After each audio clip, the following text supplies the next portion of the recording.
लोग डिस्कस करेंगे आपके बीकॉम फर्स्ट सेमेस्टर का जो एक पेपर है बिजनेस एनवायरनमेंट, उससे रिलेटेड मोस्ट इंपॉर्टेंट एमसीक्यू को देखेंगे जो आपके इन टर्म एग्जाम के लिए काफ़ी इंपॉर्टेंट है। ठीक है, ऑलरेडी मैंने बिजनेस एनवायरनमेंट पे कंप्लीट जो है आपका सिलेबस है उसके अकॉर्डिंग मैंने कंप्लीट चीज़ें पढ़ा दी हैं। वो चैनल पर अपलोड है बिजनेस एनवायरनमेंट का, आप जाकर देख सकते हो। ठीक है, इसमें हम लोग सिर्फ एमसीक्यू को डिस्कस करेंगे, तो पहले आप लोग थ्योरी सेशन देख लेना, उसके बाद इस एमसीक्यू को सॉल्व करना, ईजिली आपसे सारे एमसीक्यू क्या है सॉल्व हो जाएंगे। चलिए स्टार्ट करते हैं। सबसे इसमें हम 40 क्वेश्चंस को डिस्कस करेंगे और ऑलरेडी मैंने प्रीवियस ईयर के पेपर भी चैनल पर अपलोड किए हैं कि कैसे क्वेश्चंस आए हैं, वहाँ पे भी जाकर आप देख सकते हो। ओके, चलिए पहला क्वेश्चन है, the term business environment refers to the dash factors which impact functioning of the firm. देखिए बिजनेस एनवायरनमेंट क्या है, यहाँ पर पूछा है कि जिसमें कौन कौन से फंक्शंस आते हैं फर्म के, external factors, internal factors, management related factors के इंटरनल एक्सटर्नल फैक्टर्स। तो देखो इन बिजनेस एनवायरनमेंट में आपने पढ़ा होगा दो तरह के फैक्टर्स आते हैं, एक इंटरनल और एक्सटर्नल, दोनों फैक्टर्स को उसमें फंक्शंस एक फर्म में काम करते हैं। तो पहले का ऑप्शन हो जाएगा ऑप्शन नंबर डी, इंटरनल और एक्सटर्नल दोनों फैक्टर्स जो क्या करते हैं हमारे फर्म के फंक्शंस को इम्पैक्ट डालते हैं। दूसरा क्वेश्चन है, dash are generally considered as controllable factors. देखो कौन से ऐसे फैक्टर होते हैं जो कंट्रोलेबल होते हैं और एक होते हैं अनकंट्रोलेबल फैक्टर्स होते हैं, और कौन से होते हैं इंटरनल फैक्टर्स होते हैं, external factors, cost of production की, नन ऑफ दीज। तो ऐसे कौन से होते हैं कंट्रोलेबल फैक्टर्स, तो वो कौन से हो जाते हैं इंटरनल फैक्टर्स जो होते हैं आपके कंट्रोलेबल फैक्टर्स होते हैं। ठीक है, याद रखिएगा इंटरनल फैक्टर्स जो होते हैं कंट्रोलेबल फैक्टर्स होते हैं, और पूछ लिया क्वेश्चन अनकंट्रोलेबल फैक्टर्स कौन से होते हैं, तो एक्सटर्नल फैक्टर्स होते हैं। ठीक है, तीसरा क्वेश्चन होता है, factors that which are beyond the control of the business. ऐसे फैक्टर्स जो कि बिजनेस के कंट्रोल में नहीं होते हैं, सप्लाई, डिमांड, प्रॉफिट की एक्सटर्नल फैक्टर्स। तो एक्सटर्नल फैक्टर्स जो होते हैं अभी हमने बताया ना कि ये क्या होते हैं अनकंट्रोलेबल होते हैं, ये बिजनेस के कंट्रोल में नहीं होते हैं। तो ऑप्शन नंबर डी हो जाएगा एक्सटर्नल फैक्टर्स, जो कि ऐसे फैक्टर्स जो कि कंट्रोल बिजनेस के कंट्रोल के बाहर होते हैं। तो डी ऑप्शन हो जाएगा थर्ड का सही। नेक्स्ट क्वेश्चन नंबर 4 की अगर हम बात करें, marketing intermediaries are categorized under dash environment, external environment, macro environment, micro environment की रिमोट। तो चौथे का आंसर यहाँ पर हो जाएगा मैक्रो एनवायरनमेंट। एक मिनट, बी। ठीक है, मार्केटिंग इंटरमीडियरीज किसके अंदर कैटेगराइज किए जाते हैं, माइक्रो एनवायरनमेंट के अंदर। ठीक है, नेक्स्ट क्वेश्चन नंबर 5 है, value system followed by the management of the firm has certain influence on its dash environment, internal environment, external environment, macro environment की none of the above। तो पांचवें का answer हो जाएगा that is a, internal environment. ठीक है, जिसमें आपके आ जाते हैं ना इंटरनल में वैल्यू हो गए, मिशन हो गए, ऑब्जेक्टिव्स हो गए, वो सारी चीज़ें।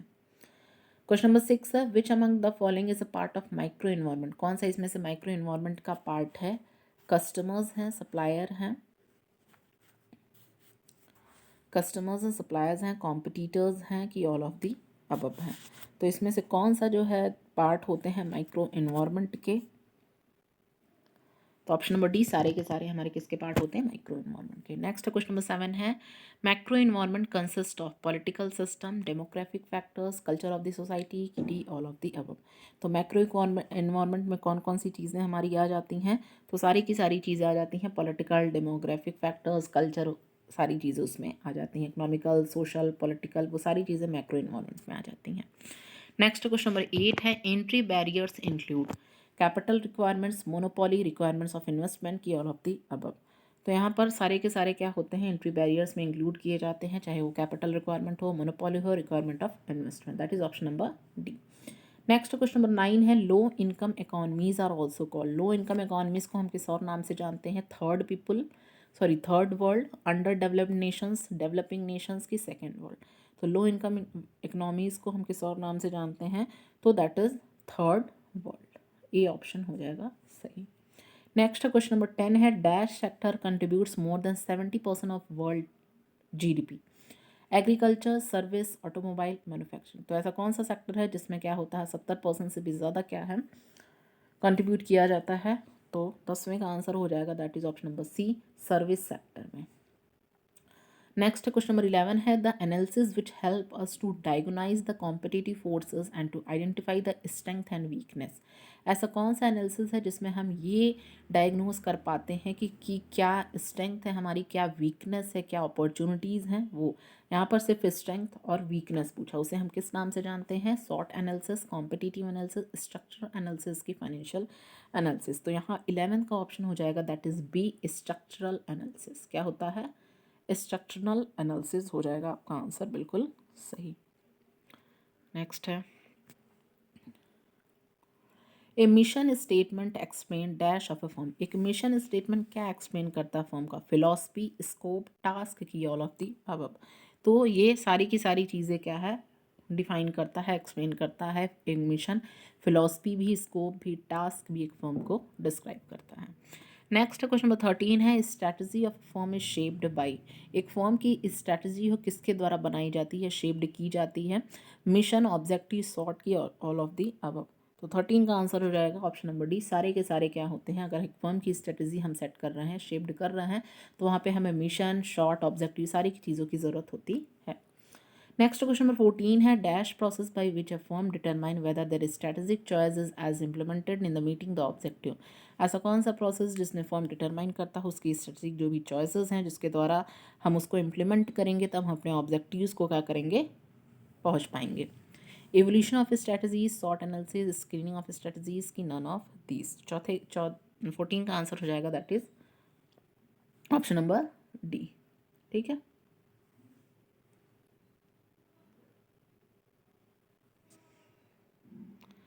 नेक्स्ट आते हैं क्वेश्चन नंबर 15 है generation of electricity includes in which sector. Generation of electricity किस सेक्टर में इंक्लूड की जाती है? इंडस्ट्री, टर्शरी, प्राइमरी की सर्विस। तो 15 का आंसर हो जाएगा that is option number A, industry sector.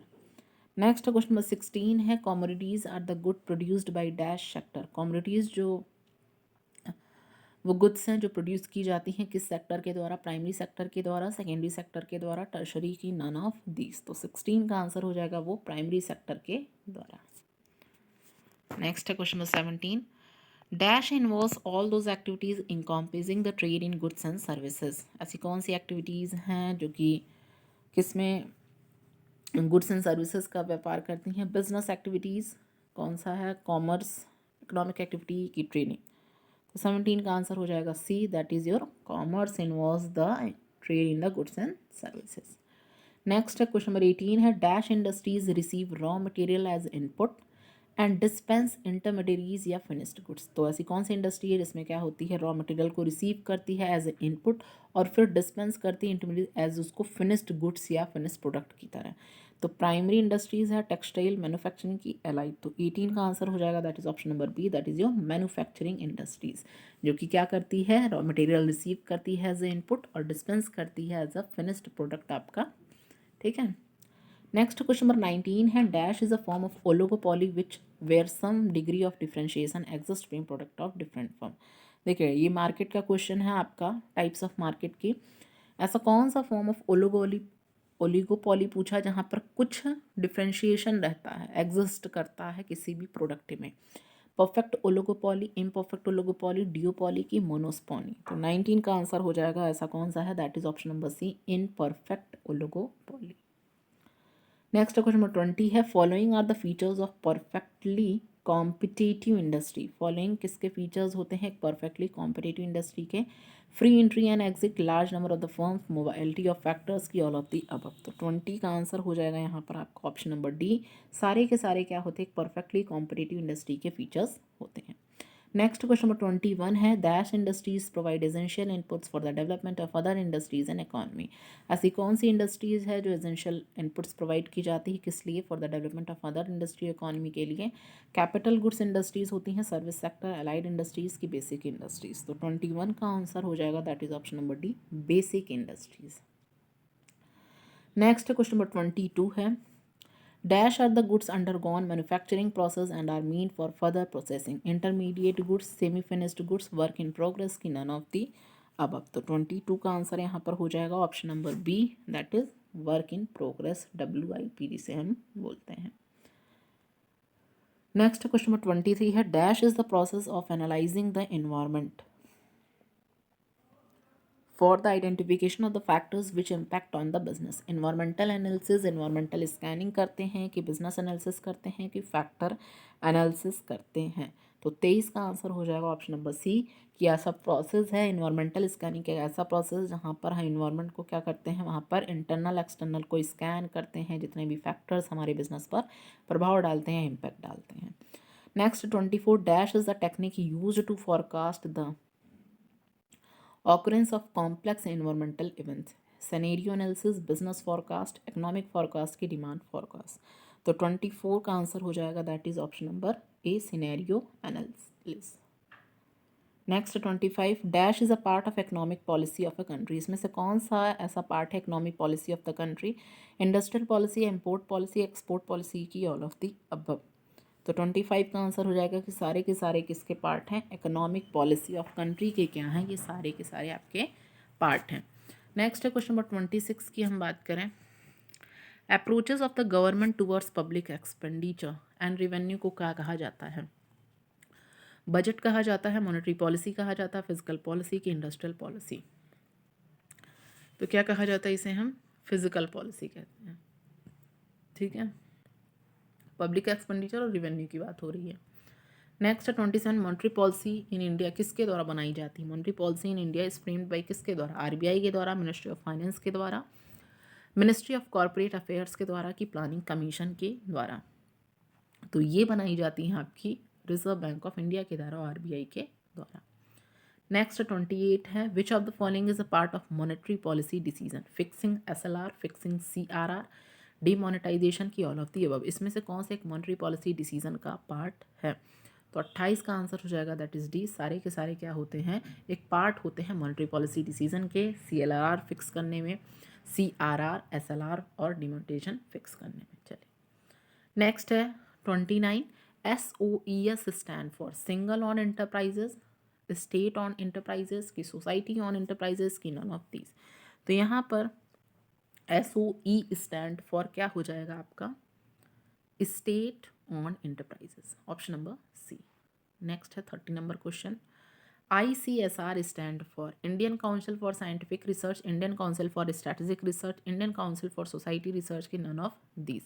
तो ICSR जो है स्टैंड फॉर क्या हो जाएगा, option number A, Indian council for scientific research.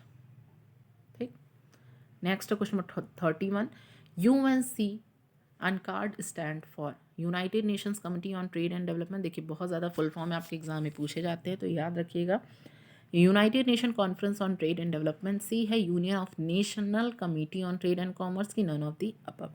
तो 31 का आंसर हो जाएगा that is option number B, united nation conference on trade and development answer हो जाएगा।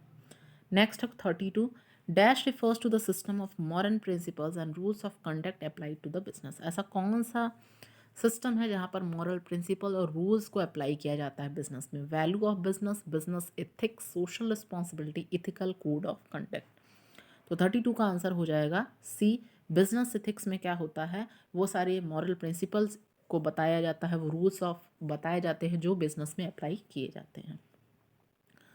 नेक्स्ट 33 है delay in accepting modern culture is termed as, culture delay, culture diversity, culture gap की, culture lag. ठीक है, तो 33 का आंसर हो जाएगा that is option number D, culture lag.